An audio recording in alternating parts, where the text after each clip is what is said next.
Hi everyone, welcome to the PowerPoint 3 presentation in electrostatic potential and capacitance. Capacitor. Capacitor is a device used to store electric charge and electrical energy. It consists of two conducting plates or sheets separated by some distance. So this arrangement is called a parallel plate capacitor. Now, before getting into the explanation, you look at the picture at the center. There are two metal plates which are parallel to each other. They are connected respectively to the positive and negative terminals of a battery. The plate which is connected to the positive terminal of the battery will lose some electrons. These electrons are removed from the plate shown left of this arrangement and they are transferred to the plate on the right side of the arrangement. As a result, the left side plate will gain positive charge plus Q and the right side opposite plate will gain a charge of minus Q, so that the net charge in the arrangement will be sum of plus Q and minus Q, that is equal to 0. And there is an electric field established between the two plates inside which electric energy is to be stored. Now you look at the explanation below the diagram.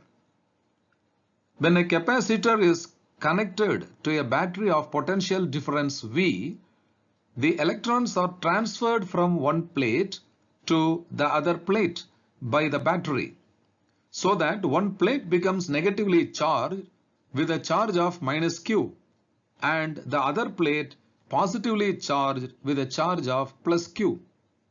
The potential difference between the plates is equal to the battery's terminal voltage. The charge stored in the plates is proportional to the potential difference between the plates. That is, Q is proportional to V, or Q is equal to a constant C into V, where C is the proportionality constant called the capacitance of the capacitor.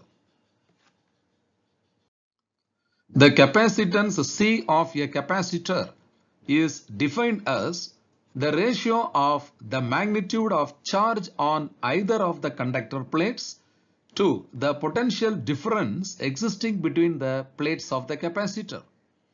That is C equal to Q by V. So the unit of capacitance must be equal to unit of charge divided by unit of potential difference, that is Coulomb per volt. It is also having a unit called farad. Farad is a very large unit of capacitance. Hence, the practical units of capacitance are: number 1, microfarad mu f equal to 10 power minus 6 farad. Number 2, picofarad Pf equal to 10 power minus 12 farad. Now let us define 1 farad by taking the above expression C equal to Q by V. If you substitute Q equal to 1 coulomb and V equal to 1 volt, then C must be equal to 1 farad. A conductor has a capacitance of 1 farad if a charge of 1 coulomb given to it rises its potential by 1 volt. That is, 1 farad is equal to 1 coulomb by 1 volt. Now, one more important information I want to convey to you, my dear students. You look back the expression for C equal to Q by V. What will happen if the charge Q is doubled? It will become 2Q. And now what will happen to the potential difference? Proportionately, it will also get doubled to 2V, so that the ratio 2Q by 2V is again equal to C itself. So from this, what we want to understand is the capacitance of the capacitor does not depend on the charge given to it, because proportionately the potential difference also will change to keep the capacitance C as constant. Then what are the factors on which the capacitance of a capacitor depend? It is the geometry of the capacitor plates and the medium placed between the plates This will be discussed in the subsequent topics.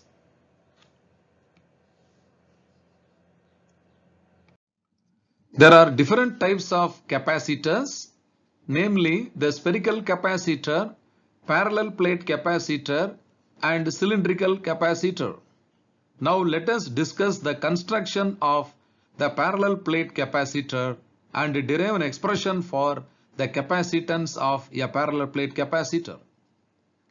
A parallel plate capacitor consists of two large plane parallel conducting plates separated by a small distance.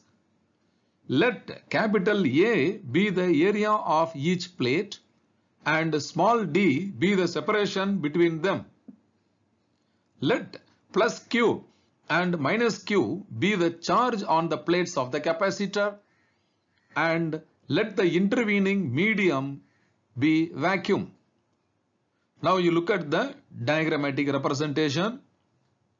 There are two parallel plates represented by 1 and 2.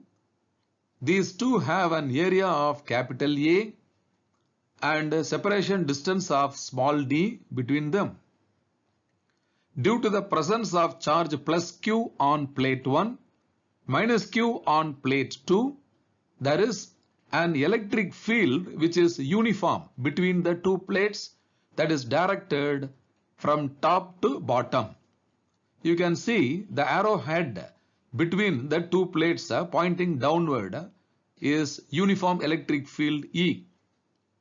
And the top surface is having a charge density of sigma, and the bottom plate is having a surface charge density of minus sigma. Now we have studied the applications of Gauss law. The electric field at any point outside a system consisting of two oppositely infinitely charged plane sheets will be equal to 0. So here there are three regions. You look at the region represented by Roman letter 1 above the plate 1. The electric field at this region must be equal to 0. Similarly, the region represented by Roman letter 2 below the plate 2. Here also the electric field at any point must be equal to 0. And there will be an electric field only between the two plates. Okay, now let us go further. Surface charge density of plate 1 is equal to plus sigma, and surface charge density of plate 2 is equal to minus sigma, where sigma is equal to Q by A. Electric field in the region 1 above the plate 1 must be equal to sigma by 2 epsilon naught minus sigma by 2 epsilon naught, and that is equal to 0. This is equation 1. Electric field in the region 2 below the plate 2 is also equal to sigma by 2 epsilon naught minus sigma by 2 epsilon naught is equal to 0, and this is equation 2. Electric field in the region between the plates 1 and 2 is E equal to sigma by 2 epsilon naught plus sigma by 2 epsilon naught, and that is equal to sigma by epsilon naught. But already sigma is equal to Q by A. Substituting this, we get E equal to sigma by epsilon naught equal to Q by A epsilon naught, and this is equation 3. So my dear students, here equations 1, 2 and 3 have been arrived from the application of Gauss law. Okay, the direction of electric field E is from the positive to the negative plate, that is downwards. Since d square is very much less than the area of each plate, the fringing effect of the field can be ignored and assumed to be uniform. So here fringing effect is nothing but if the area of the plate is very large and it is extending out to great distance, then at the end point of the two plates the electric field will be curved lines. So that is only is called as fringing effect. But we have assumed that d is very small, therefore d square is very much smaller than the area of each plate, and hence at the end of each plate also it is assumed that the electric field is uniform. Okay students, for uniform electric field, the potential difference is simply the electric field times the distance between the plates. That is V equal to E into D. How this equation is got is the relation between the potential difference and the electric field we have already derived. The relationship is E is equal to minus of dV by dx. That is, electric field is also equal to the negative potential gradient we have derived in the earlier concepts. Anyhow, E equal to V by D is the simple form to remember. So electric field E is equal to potential difference V divided by the distance between 2 points. So it is nothing but E equal to V by D is the potential gradient. From that we have arrived that V is also equal to E into D. Now you look at the equation number 4. Therefore V is equal to Q by A epsilon naught into D. Hence, the capacitance C of the parallel plate capacitor is given by C equal to Q by V, which is substituted as Q divided by QD by A epsilon naught. Cancelling Q on both sides, it is found that C is equal to epsilon naught A by D. So you must remember that the equation number 5 is the capacitance of a parallel plate capacitor with vacuum in between the two plates. That is C equal to epsilon naught A by D. So C is directly proportional to the area of the plates and C is inversely proportional to the distance of separation between the two plates. Now let us study the effect of keeping a dielectric between the two plates of a capacitor. Consider a parallel plate capacitor consisting of two large plane parallel conducting plates of area A and separated by a small distance d. When there is vacuum between the plates, the electric field between them is given by E naught is equal to sigma by epsilon naught. The potential difference between the plates is V naught equal to E naught into D. Hence, the capacitance of the capacitor is given by C naught equal to Q by V naught, which is equal to epsilon naught A by D. This is equation 1. So in this we have used that E naught is the electric field between the plates when there is a vacuum, and V naught is the potential difference between the plates when there is vacuum, and C naught is the capacitance of the capacitor without the dielectric, that is in the presence of vacuum between the plates. Let a dielectric be introduced between the plates fully occupying the intervening region. You can now look at the diagram given on the right side of the slide. The electric field between the two metallic plates is directed from the left to the right along the positive x-axis. This means that the left plate is positive and the right plate is negative. In such a situation, when a dielectric is occupying the entire space between the two plates of the capacitor, the dielectric will be polarized by the external electric field. As a result, the molecules present inside the dielectric will be polarized. So you can see each molecule is possessing a dipole moment, and the end molecules uncompensated charges minus on the left side and plus on the right side of the dielectric. This produces a surface charge density negatively on the left side plate and positively on the right side plate. So the symbol minus sigma p is the induced surface charge density due to the negative charges on the left side, and plus sigma p is the induced surface charge density due to polarization on the right side of the dielectric.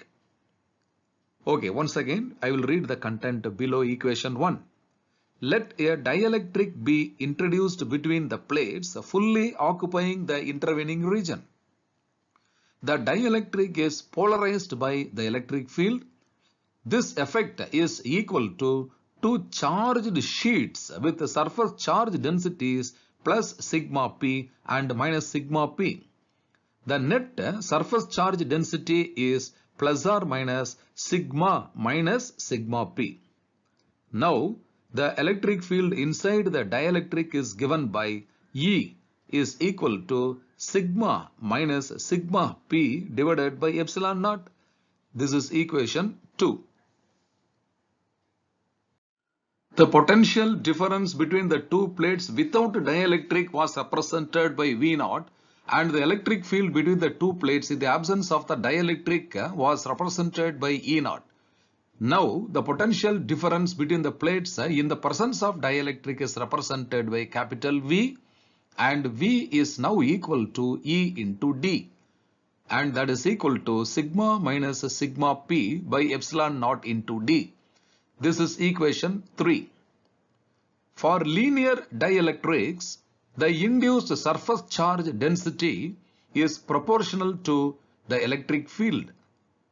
That is, sigma P is proportional to E naught, or sigma P is proportional to sigma itself. I will explain here. If the external electric field applied across the two plates of the capacitor is weaker, then the value of surface charge density acquired by the dielectric sigma P also will be lesser. If the external electric field E naught is stronger, then the induced surface charge density sigma P acquired by the dielectric also will be stronger. That is why they have given that sigma P is proportional to E naught, or sigma P is proportional to sigma. Hence, sigma minus sigma P must be proportional to sigma, or sigma minus sigma P must be equal to a constant 1 by k multiplied by sigma. This is equation 4, where k, otherwise equal to epsilon r, is called the dielectric constant or relative permittivity of the medium. Substituting equation 4 in equation 3, we get a potential difference between the plates after introducing the dielectric is V equal to sigma d by epsilon naught k, which is equal to Qd by A epsilon naught k, and this is equation 5. Hence, the capacitance with dielectric between the plates is given by C equal to Q by V, which is equal to Q divided by Qd by A epsilon naught k. Cancelling Q on both sides, we get C equal to K times epsilon naught A by D. But we already know that epsilon naught A by D is equal to C naught, which is the capacitance of the parallel plate capacitor without dielectric, and therefore C is equal to K times C naught. For air, K is equal to what? And for any other medium, K is greater than 1. Hence, the capacitance of a capacitor increases with dielectric. The permittivity of any medium is given by epsilon equal to K times epsilon naught, which is equal to epsilon r into epsilon naught. Therefore, epsilon r is equal to epsilon divided by epsilon naught. The ratio of permittivity of a medium epsilon to the permittivity of a free space epsilon naught is called the relative permittivity or dielectric constant of the medium. It has no unit. It can also be written as C equal to epsilon r times C naught, which is equal to K times C naught. Therefore, epsilon r is also equal to the ratio of C and C naught, which is equal to K.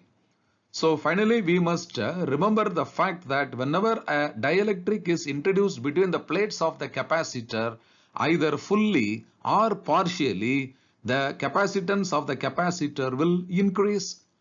Now I want to recall, my dear students, the various factors on which the capacitance of a capacitor depends are. One is the area of the plates. The second one is the distance of separation between the plates. And now it is found that the capacitance also depends on the medium placed between the plates of the capacitor. Combination of capacitors. 1. Capacitors in series. Consider three capacitors of capacitance C1, C2 and C3 connected in series with a battery of voltage V as shown in the figure. Now below the diagram, the left plate of C1 and the right plate of C3 are connected to two terminals of a battery and have charges plus Q and minus Q respectively. In series combination, the charges on the two plates, namely plus or minus Q, are the same on each capacitor. Let V1 be the potential difference across C1, V2 be the potential difference across C2 and V3 be the potential difference across C3. The total potential drop across the combination of capacitors is V equal to V1 plus V2 plus P3. This is equation 1. But V1 is equal to Q by C1, V2 is equal to Q by C2 and V3 is equal to Q by C3. Therefore, V is equal to Q by C1 plus Q by C2 plus Q by C3, or V equal to Q into 1 by C1 plus 1 by C2 plus 1 by C3, and this is equation 2.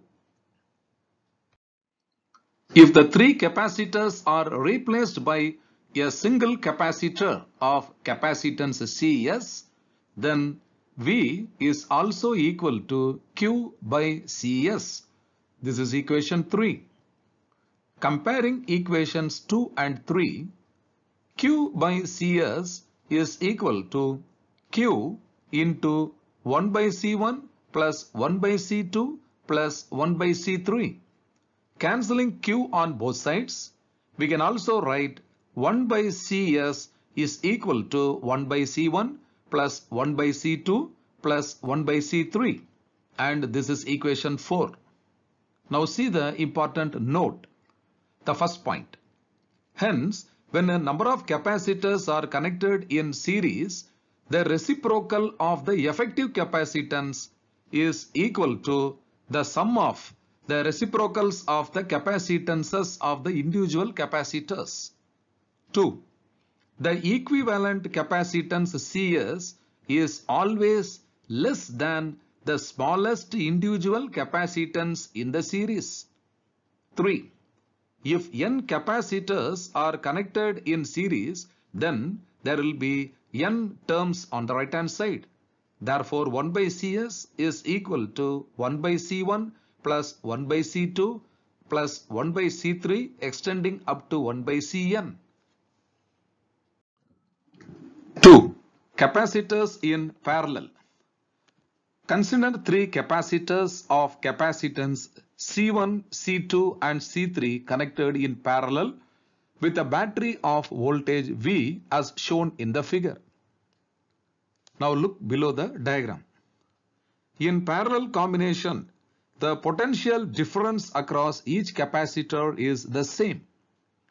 The charges on the three capacitors are different and they are Q1, Q2 and Q3 respectively.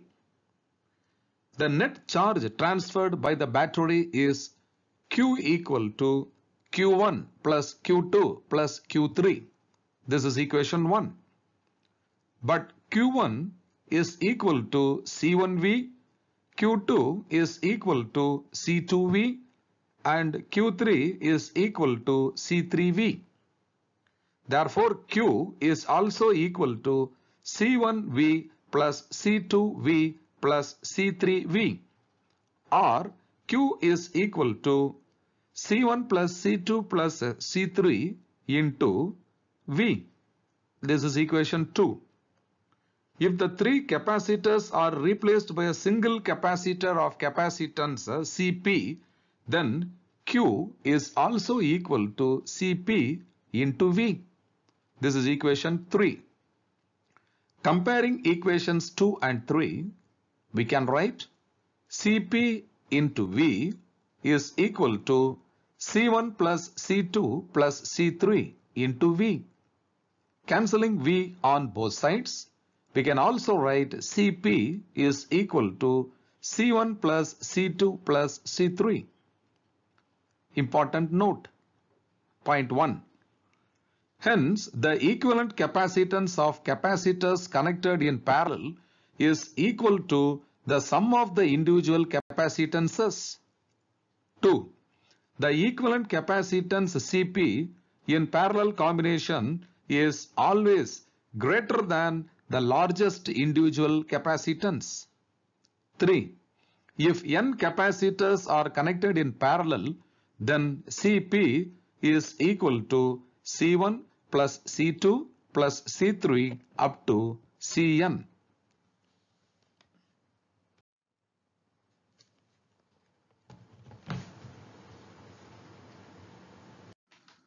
Energy stored in a capacitor. Consider a parallel plate capacitor consisting of two parallel conducting plates 1 and 2. Look at the diagram. It consists of two parallel metal plates 1 and 2.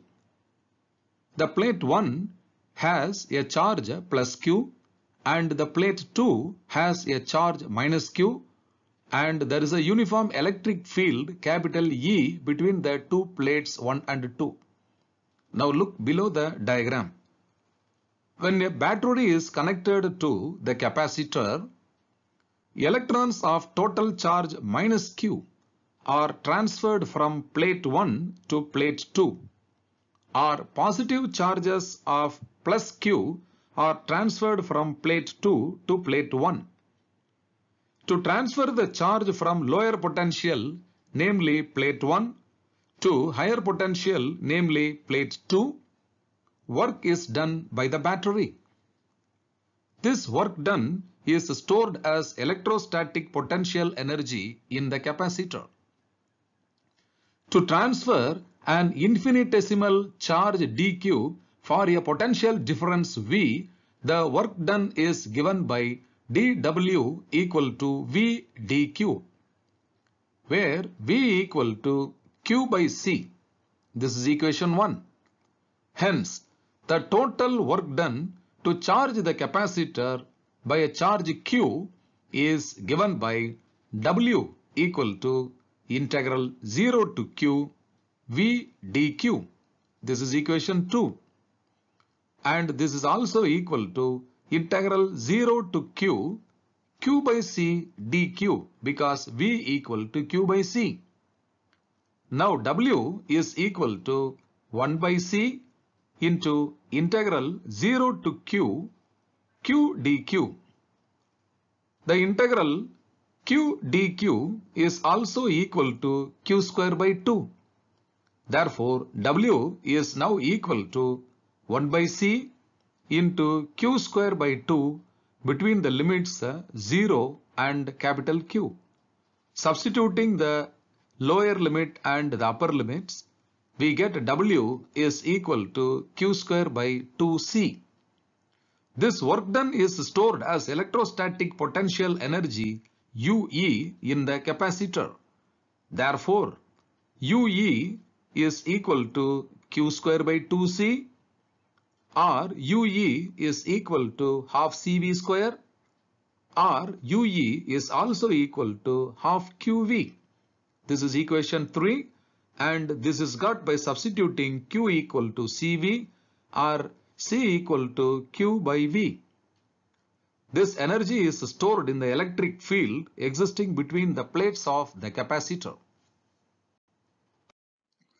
Energy density represented by small ue.